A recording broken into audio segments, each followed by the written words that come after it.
Sir ये बताइए कि आप क्योंकि सूबेदार हैं, आपने काफ़ी बच्चे ट्रेन किए होंगे, काफ़ी लड़के कैडेट्स ट्रेन भी किए होंगे। वो पीएमए के अंदर मौका मिला है इंजीनियरिंग का, जिस तरीके से बताया था कप्तान साहब ने। आपने सीधे किए हैं, काफ़ी सिविलियंस बनाए, फौजी कन्वर्ट किए हैं आपने। इस खिदमत का मौका मिला था पीएम मिला था आपको। अच्छा ये बताइए कि जो जिन कैडेट्स को आप ट्रेन करते हैं, ट्यून करते हैं, सीधा करते हैं, ये अगले कुछ अरसे बाद अफसर बनकर आते हैं।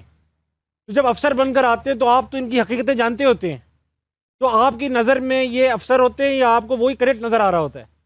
पीएमए का ऐसा है कि वहाँ की जितनी चीज़ें हैं वो उधर ही छोड़ दी जाती हैं। जैसे ही वहाँ से निकलते हैं वो सारा कुछ वहाँ पे छोड़ा जाता है। रात गई और बात गई, और जितना रगड़ा वहाँ पे कैडेट को दिया जाता है, आपको मैं टू बी ऑनेस्ट उतनी रिस्पेक्ट मिलती है जब ये अफसर बन के यूनिट्स में आते हैं। अच्छा ये दिल से कर रहे होते हैं या मुंह से कर रहे होते हैं? मैंने बताया टू बी ऑनेस्ट, पूरी ईमानदारी से बता रहा हूँ आपको।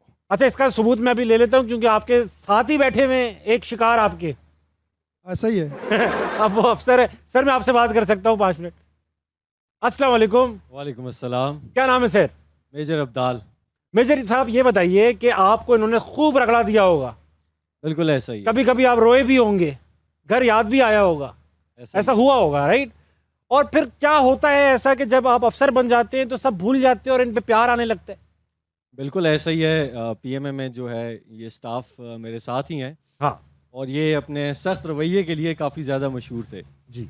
और काफ़ी ज़्यादा वाक़यात भी हैं जो इनके साथ नोक झोंक वहाँ पे चलती रहती थी। ठीक। और पीएमए में जब हम पास आउट हो रहे थे तो हम स्टाफ को ये अक्सर कहते थे कि स्टाफ एक दिन मुझे जो है ना आप अफसर बनने दें और आप मेरे सामने आ जाएं, फिर मैं आपको बताऊंगा कि रगड़ा किससे करते हैं। खैर उसके बाद जो है इत्तफाकन 14 साल बाद ये इत्तफाक हुआ कि स्टाफ मेरे साथ आए और मैं जिस ब्रिगेड में अभी ब्रिगेड मेजर कर रहा हूँ वो उधर ही इनकी यूनिट भी मेरे अंडर कमांड है। अरे बट आप यकीन मानें कि the first time that I saw him तो मेरे दिल में जो है ना बहुत ज़्यादा इनके लिए वो रिस्पेक्ट जागी और मैं बहुत खुश हुआ और बड़े इज़्ज़त और एहतराम से मैं इन्हें मिला।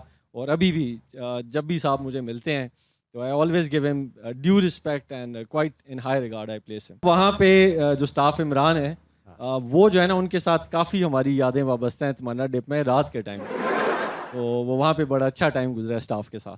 अच्छा सुनने में लग रहा है बहुत रोमांटिक सीन होगा। उसके लिए आपको पीएमए आना पड़ेगा तमन्ना डिप में एक दफ़ा। मैं ऐसी तमन्ना रखता ही नहीं हूँ। बहुत अच्छे, बहुत अच्छा लगा सर आपसे बात करके। Thank you so much. Thank you. जवान को आपके साथ गुजारे हुए लम्हात। आपको अपने शागिर्द की क्या चीज़ याद है? वैसे तो हमेशा कैडेट और स्टाफ की जंग रहती है पीएमए के अंदर जी और हमेशा स्टाफ ही जंग जीतता है। तो ये एक ऐसा किस्सा है जहाँ पे ये जीत गए थे। मैं इनको ड्रिल से मिसिंग थे और प्लेटून कमांडर के ऑफिस के अलावा ये कहीं पे पनिशमेंट करते नहीं थे। इनका स्टैंडर्ड ये था, बड़ी मुश्किल से काबू आते थे। प्लेटून कमांडर के ऑफिस के सामने ले गया, अब प्लेटून कमांडर ऑफिस में नहीं थे, खाली ऑफिस के अंदर मैं गया। एक ट्रेडिशन है हमारा, चेक 1 2 अस्सलाम वालेकुम सर। वो अंदर जाके परमिशन मैंने लेनी होती है कैडेट को रगड़ने के लिए 25 से 30 मिनट। अंदर ऑफिस खाली था, मैं गया, जाके सारी फॉर्मेलिटीज़ पूरी की, बाहर आया, आगे कोई 10-15 मिनट लगाए, दोबारा फिर गया तो पीछे से कहीं पीएमए रोड से प्लेटून कमांडर की गाड़ी गुजरती देख ली मेजर साहब ने। दोबारा जब मैं वापस आया तो अब इन्होंने ज़िद शुरू कर दी कि मुझे ऑफिस के अंदर लेके जाएं, पुट करें। ऑफिस खाली था, वहाँ पे बेबसी थी। ऐसे में इफ्तिखार साहब वहाँ से गुजरे थे मोटरसाइकिल पे, तो बड़ी मुश्किल से उन तक पहुँचाया और उनके हवाले किया था मैंने। अच्छा ये चाह रहे थे कि बचत हो जाए इनकी? उनको पता था प्लेटून कमांडर है नहीं है, गाड़ी बाहर है, समझ गए थे ना ऑफिस खाली है। अब जिद पे आ गए थे कि मुझे लेके जाओ, मुझे जरा पुट करो। Very nice. वो तो सारी गेम थी, अंदर कोई भी नहीं था। Very good.